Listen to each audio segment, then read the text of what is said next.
After 3 with Sheena Speaks. She drops 3 and you make moves, you don't have nothing to prove. Let it kick and if it hits, let it sit. If it clicks, let it hit, let it sit. Microphone check 1, 2. What you gonna do after 3? It's your girl, Sheena Speaks.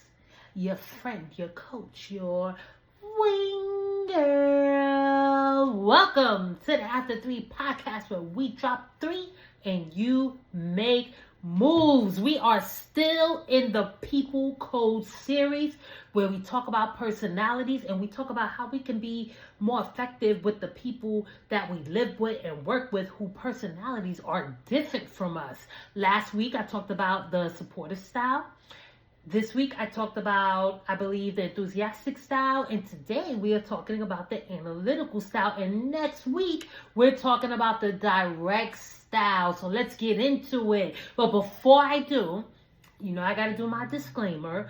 Don't you ever, never use this information to stereotype people or to label people, because we are way more than our personalities. We have our background, we have our experiences, we have our education, we even have our lessons learned, those things that shaped us along the way. So personality is just a piece of who you are. It's not your everything, okay? So I want to make sure I share that with you. But let's talk about the analytical style. But one of the other things that I really want to mention is my goal and purpose in talking about personalities. First of all, I'm super passionate about it because I want us to do better and be better. And I have to share that while I'm talking about 4 primary styles, you will have a primary and some of us have a secondary. And we tend to move and live in those styles. However, we have access to all 4 styles. So if there's a day or a person you need to be supportive, you can be supportive. If you need to be enthusiastic, you can be enthusiastic. If you need to be analytical, you can tap in and be analytical. If you need to be direct, you can tap in and be direct. So even though your home style doesn't mean you can't access the others. And that is a whole goal of what I'm trying to help people with. You got to learn how to have what I call range. Like if I need to be there, what you need me to be, I can do that. Right? And I want you to make sure that you're doing it, not to change who you are, but to be able to work with and live with people who are different from you. So I just need you to be able to have range and just be able to flex on them, And you know what? I just felt the spirit of Beach Street come upon me. Some of y'all's like Beach Street, and the rest of y'all's like, oh, Beach Street. So if you know, let's get into it. All right, so the analytical style. This is a style that tends to get in trouble a lot, but let's talk about some of the characteristics. The analytical style, they are very, hence analytical.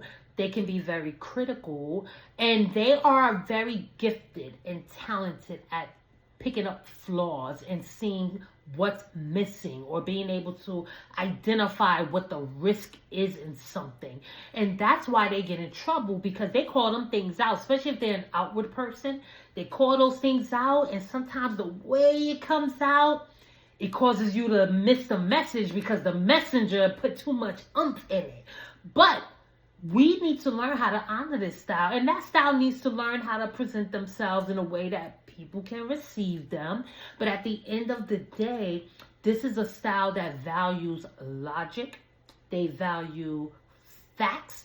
And if you are living with a person who have analytical style, you gotta make it make sense. If it don't make sense, they're not gonna get it. If it don't make sense, they're gonna struggle with it. If it don't make sense, they're gonna poke holes in it. And this is a person, because they value logic and because they value data and facts, whenever you work with them, or even if you live with them, if you bring something to them, you better do your homework. because they did theirs.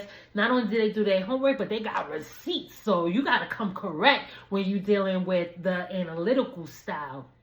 So I'm going to talk a little bit about some of the misconceptions or some of the things that get this style in trouble. But I also want to talk a little bit about, how they bring value and how we can honor that style. So remember, I said you have access to all 4 styles, but you have a preference or an affinity for one over the other because that's how you're naturally wired.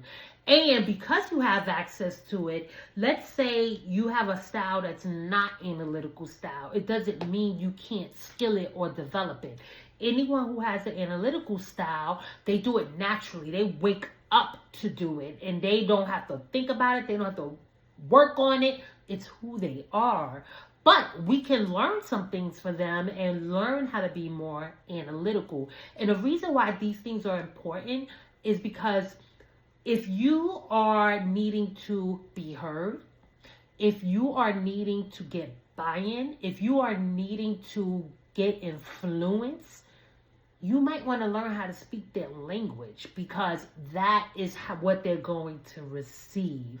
So let's talk about 3 misconceptions about the analytical style. And I'll also share you different ways of how I've learned how to honor the style because it's not my style, but it's interesting. I tap into my analytical style when I'm in debate or when I'm in conflict. And if I know I'm right, that analytical style gonna kind of creep up a little bit. But I want to talk a little bit about just some of the misconceptions of those who have the natural style. So the first misconception or the first thing that tends to get them in trouble with other people is the fact that they may come off as negative. And the reason why they come off as negative is because they have a gift and a talent to be able to see the flaw in something. They are able to see what's missing and they can do it really fast. And like I said, if they're an outward person, they're going to say it. That's the first thing they're going to see. And sometimes it does feel like they're problem focused. And what I've learned about this style and why I've learned to honor it is because if you tap in, they can help you take whatever you're doing to the next level. So I remember having someone on my team. I love this guy, by the way. Someone on my team that sometimes can be taken as being negative because I don't care what we were doing. He's going to talk about why it's not going to work, what is missing, and he's going to ask all types of questions that are going to poke holes in everything you're trying to do. And it will slow you down. But if you pay attention, these are the things that you probably missed. These are the things that can take whatever you got going on to the next level if you let it. But sometimes because of the way it comes across, people shut down and they don't want to hear it. So some of the ways that I've honored that style is to offer or actually invite them to look at what I'm doing, or maybe I'll run an idea past them and be like, look, beat it up.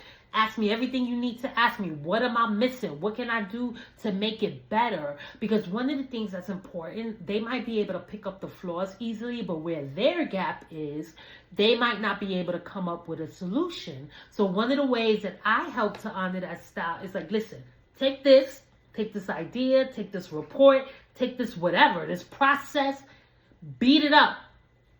What is missing? What do I need to pay attention to? What can I do to make it better? And tell me all the ways that, all right, it won't work, but also tell me what I can do to make it work. Because sometimes things are, okay, you can't make it work, but sometimes things can be possible. So invite that critical, analytical feedback, because I guarantee you if you accept it, it will make whatever you're doing way better.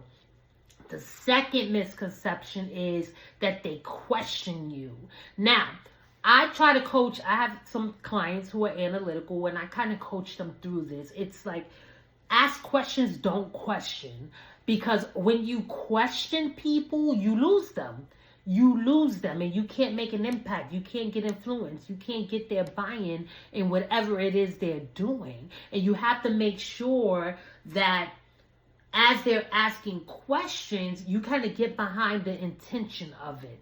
And when I talk to my analytical clients, I give them some ways that they can do that. So I'll give you an example. Personally, I'm a curious person, and I'm curious from a people standpoint, not so much from an analytical standpoint. So I ask a lot of questions, and I ask questions especially if I'm trying to understand something and if I'm trying to learn something. So most of the time when I start showing up and asking questions, people ask, why? Why do you want to know? Did somebody say something? And I'm like, no, I'm just asking because I'm trying to learn. I'm trying to understand. So what I've learned in that process with me being a person that asks a lot of questions is I put my intention on the front of it, especially if there's no relationship and they don't know you, or if you're in an environment that they don't trust. You have to put your intention first. So it takes a little bit longer, but I've had to learn how to say, hey, I'm trying to understand this process. I got a few questions for you. Oh, okay. So with my analytical people, I try to help them. Don't question people. Ask questions, but verbalize your intention. I told y'all before, we judge people by their behavior, but we judge ourselves by our intention. But you don't always verbalize your intention. And if they don't know you like that, or they don't feel you like that, or if you're in an environment where it's like, you might gotta verbalize it sometimes. I had a supervisor, really cool supervisor, also a mentor to me right now. And he had the analytical style. And one of the things that I learned from this person is you better be prepared. When you come to him, you better be prepared. Because one, he going to ask you 1,000 questions. And two, he's going to ask you stuff you didn't even think about. So before you even do that, make sure you do all the research that you need to do. And a lot of times people would get offended by it because they're like, man, they coming up with all these questions. Nah, let him ask those questions because he's picking up what you're missing. And if you want to make sure what you're doing is tight, go ahead. Do your homework, because I told you they do their homework. So you make sure you do your homework so you don't get caught out there. So this person, not only at first, I thought they were challenging me. You know, sometimes when you get challenged, you start bucking up and all that. It wasn't even about that, because the intention was, no, we need to make this tight.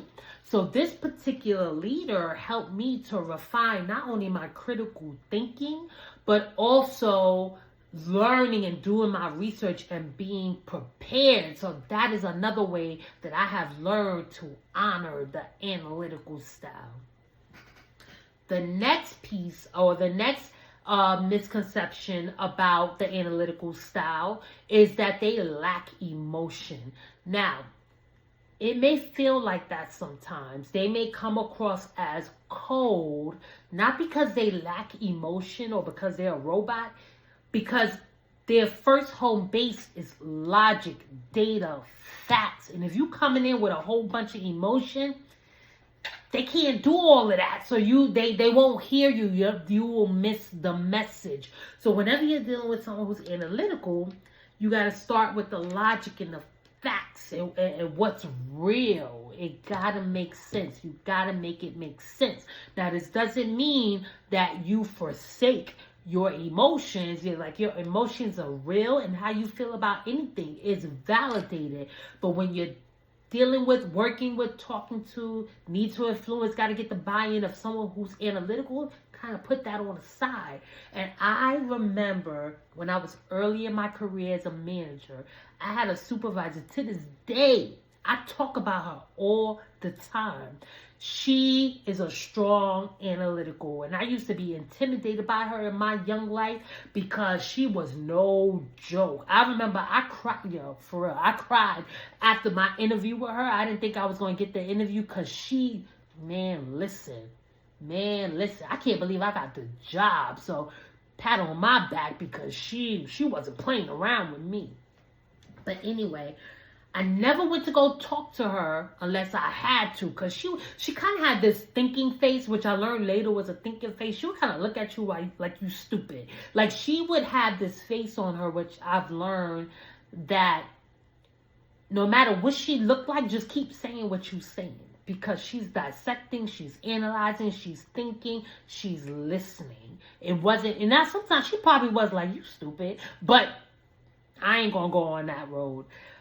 Because I learned later that she really did care about me as a person, but she was like a strong analytical. But I remember, like I said, I never went to talk to her unless I had to, because it was just a hard conversation all the time. But this particular day, I was on fire about something. And I needed her. I needed her to come and pull rank and do what she do as my leader, because I was tight. I'm talking about smoke coming off the top of my head tight. I went into her and straight up was like, I need to talk to you. She's like, close the door. Because she never seen me like bust through her door like that. Normally when I go in her office, I used to sit down. I was so on fire, I couldn't even sit down. So I'm talking to her. I'm like, A, B, C, D, E, F, G, and boom, boom, boom. And I'm like having all this emotion about what I was tight about. And I remember there was a point in my rant that I could tell I was doing a lot. I even think I was gangster clapping. Like when I tell you, you shouldn't even get this mad at work. It's not that serious, but I was tight.